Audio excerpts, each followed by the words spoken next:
People from Ireland and developing countries love Massey Ferguson 100 series tractors.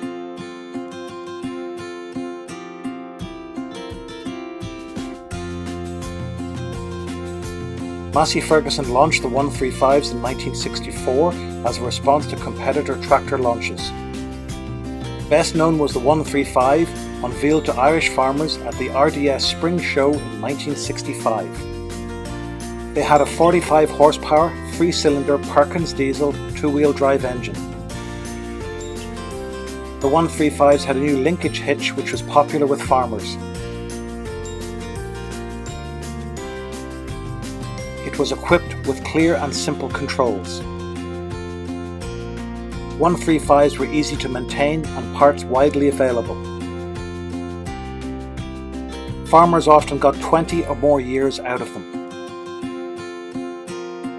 We saw a fine restored 1968 Massey Ferguson 135 registered in Monaghan but seen in Cork.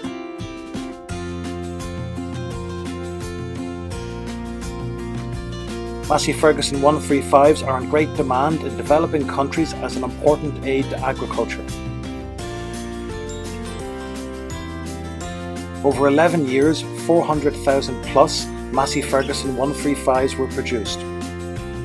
Massey Ferguson 135s are still popular as restoration projects and can be seen at vintage events. Each week, we love bringing you our videos on Irish transport past and present, but we need your support to do so. Please sponsor us via the Ireland Made website for just €2 per month. Keep watching Ireland Made.